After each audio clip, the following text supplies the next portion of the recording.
வணக்கம் நண்பர்களே. நான் திருமதி எஸ் ரஞ்சிதா, MBA MPhil, உதவி பேராசிரியர், மேலாண்மை ஆய்வுத்துறை, தூய நெஞ்ச கல்லூரி, தன்னாட்சி, திருப்பத்தூர் மாவட்டம். என் சேனலுக்கு உங்களை அன்புடன் வரவேற்கிறேன். இன்று நாம் ஸ்டார்ட் அப் நிர்வகித்தல் என்ற பாடத்தின் முதல் குறித்து முழுமையாக பார்க்க போகின்றோம். இந்த அலகின் 2ஆம் ஆண்டு MBA மாணவர்களுக்கு மிக முக்கியமானதாகும்.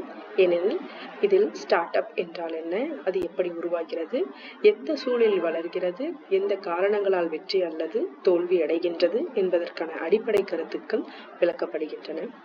தேர்வு நோக்கில் பார்த்தால் இந்த அழகிலிருந்து குறுகிய விடை, விளக்க விடை மற்றும் நீண்ட விடை கேள்விகள் அடிக்கடி கேட்கப்படுகின்றன. அதே நேரத்தில் எதிர்காலத்தில் தொழில் தொடங்க விரும்பும் மாணவர்களுக்கு இது நடைமுறை அறிவையும் வழங்குகின்றது. முதலில் நாம் புரிந்து கொள்ள வேண்டிய மிக முக்கியமான கருத்து புதிய தொழில்துறை புரட்சி ஆகும். தொழில்துறையில் காலகட்டங்களாக ஏற்பட்ட மாற்றங்களை நாம் தொழில்துறை புரட்சி என்று அழைக்கின்றோம்.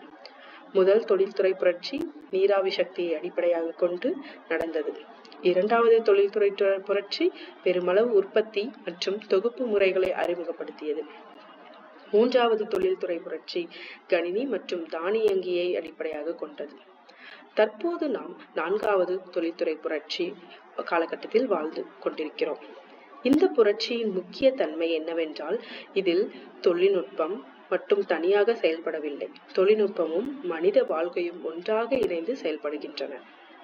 செயற்கை நுண்ணறிவு, இயந்திர கற்றல், தொகுதி சங்கிலி தொழில்நுட்பம், ரோபோ தொழில்நுட்பம், உயிரியல் தொழில்நுட்பம், பொருட்களின் இணையம் மற்றும் மெய்நிகர் யதார்த்தம் போன்ற மேம்பட்ட தொழில்நுட்பங்கள் இந்த 4வது தொழில்துறை புரட்சியில் முன்னேற்றுகின்றது. இதன் விளைவாக பாரம்பரிய வேலை வாய்ப்புகளை குறைந்து அறிவு மற்றும் புதுமை அடிப்படையிலான வேலை வாய்ப்புகள் அதிகரிக்கின்றன. இந்த மாற்றங்களே புதிய ஸ்டார்ட் அப்களை உருவாக்குவதற்கான அடிப்படை காரணமாக உள்ளன. இந்த புதிய தொழில்துறை புரட்சியில் உருவாகும் வாய்ப்புகளையே நாம் ஸ்டார்ட் அப் வாய்ப்புகள் என்று அழைக்கின்றோம். ஸ்டார்ட் அப் வாய்ப்புகள் என்பது சந்தையில் உள்ள பிரச்சனைகள், தேவைகள் மற்றும் குறைபாடுகளை கண்டறிந்து அதற்கு புதிய மற்றும் புதுமையான தீர்வுகளை வழங்குவதன் மூலம் உருவாகின்றன. ஒரு ஸ்டார்ட் அப் என்பது மிகப்பெரிய தொழிற்சாலை அல்லது அதிக முதலீடு இருந்தால்தான் தொடங்க முடியும் என்ற கட்டாயம் இல்லை. குறைந்த வளங்கள், புதிய சிந்தனைகள், தொழில்நுட்ப அறிவு மற்றும் ஆபத்துகளை ஏற்கும் மனப்பாங்கு இருந்தால் ஒரு ஸ்டார்ட் அப் தொடங்க முடியும். இன்றைய சூழலில் கல்வி, சுகாதாரம், வேளாண்மை, போக்குவரத்து, நிதி சேவைகள், மின்னணு வணிகம், உணவு விநியோகம் மற்றும் புதுப்பிக்கத்தக்க ஆற்றல் போன்ற துறைகளில் ஸ்டார்ட் அப் வாய்ப்புகள் அதிக அளவில் காணப்படுகின்றன. அடுத்ததாக நாம் பார்க்க வேண்டிய முக்கியமான கருத்து பெரிய யோசனை ஆகும், அதாவது பிக் ஐடியா. பொதுவாக பலர் நினைப்பது என்னவென்றால், ஒரு ஸ்டார்ட் அப் தொடங்க வேண்டும் என்றால் உலகையே மாற்றக்கூடிய அளவிலான மிகப்பெரிய யோசனை இருக்க வேண்டும் என்று. ஆனால் இது ஒரு தவறான நம்பிக்கை. உண்மையில் ஸ்டார்ட் அப்பின் வெற்றி என்பது ஒரே ஒரு பெரிய யோசனையை விட அந்த யோசனையை எவ்வாறு செயல்படுத்துகிறோம் என்பதையே சார்ந்தது.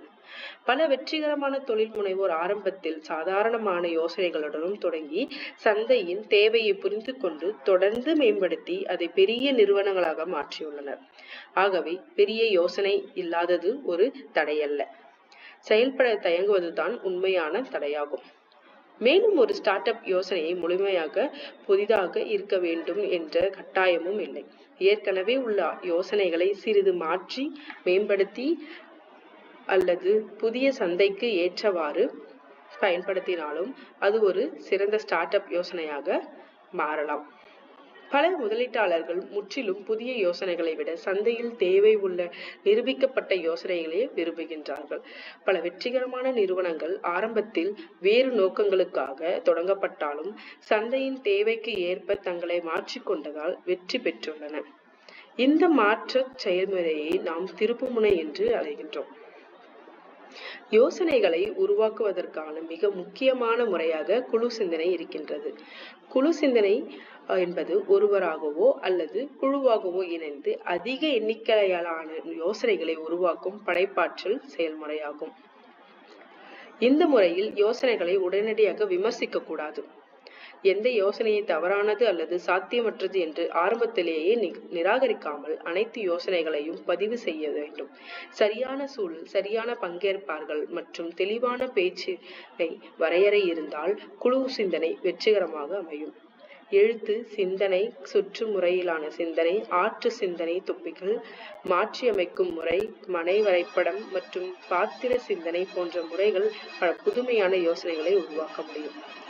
அதன் பின் நாம் ஸ்டார்ட் அப் தொடங்க செயல்முறை பற்றி பார்க்கலாம்.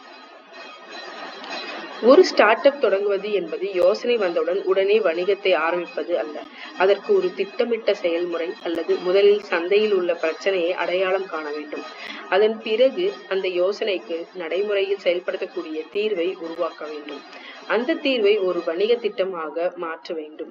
அந்த வணிக திட்டத்தில் தயாரிப்பு அல்லது சேவை விவரங்கள், சந்தை ஆய்வு, போட்டியாளர் பகுப்பாய்வு, நிதி திட்டம், விளம்பர திட்டம் மற்றும் எதிர்கால வளர்ச்சி திட்டம் ஆகிய இடம்பெற வேண்டும். நிதியை தனிப்பட்ட சேமிப்பு, தனிநபர் முதலீட்டாளர்கள், முதலீட்டு நிறுவனங்கள் அல்லது அரசு திட்டங்கள் மூலம் திரட்ட வேண்டும்.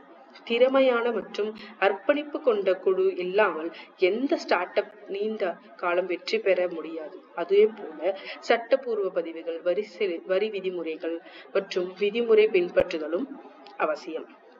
ஒரு ஸ்டார்ட் அப்பின் வளர்ச்சியை புரிந்து கொள்ள ஸ்டார்ட் அப் வளர்ச்சி நிலைகள் மிகவும் முக்கியமானவை. ஆரம்ப நிலையில் யோசனை சரிபார்த்தலும், சந்தை ஆய்வு நடைபெறும். அடுத்த நிலையில் மாதிரி தயாரிப்பு உருவாக்கப்படும். அதன் பிறகு குறைந்த அளவிலான தயாரிப்பு சந்தையில் அறிமுகப்படுத்தப்படும். வளர்ச்சி நிலையில் வாடிக்கையாளர் எண்ணிக்கையும் வருமானமும் அதிகரிக்கும். விரிவாக்க நிலையில் புதிய சந்தைகள் மற்றும் புதிய நாடுகள் நிறுவனம் விரிவடையும். இறுதியாக வெளியேறும் நிலையில் இணைப்பு கையகப்படுத்துதல் அல்லது பங்கு வெளியீடு மூலம் நிறுவனர்கள் மற்றும் முதலீட்டாளர்கள் வெளியேறுவார்கள். இந்த நிலையில் தேர்வில் அடிக்கடி கேட்கப்படுகின்றன. அடுத்ததாக வணிக தீர்மானங்கள் பற்றி பார்க்கலாம். ஒரு தொழில் முனைவோர் எடுக்கும் முடிவுகளே ஒரு ஸ்டார்ட் அப்பின் வெற்றியை நிர்ணயிக்கப்படுகின்றன. தெளிவான இலக்குகளை அமைத்தல், சரியான சந்தையை தேர்வு செய்தல், தேவையான முதலீட்டை சரியான நேரத்தில் திரட்டுதல், திறமையான மனித வளத்தை பயன்படுத்துதல், போட்டியாளர்களை எதிர்கொள்வது மற்றும் சந்தை மாற்றங்களுக்கு ஏற்ப தன்னை மாற்றிக்கொள்ளுதல் ஆகியவை முக்கியமான வணிக தீர்மானங்களாகும். இந்த தீர்மானங்களில் தவறு ஏற்பட்டால் சிறந்த யோசனை இருந்தாலும் ஸ்டார்ட் அப் தோல்வியடையலாம். இறுதியாக இந்திய ஸ்டார்ட் அப் பொருளாதாரம் பற்றி பார்க்கலாம்.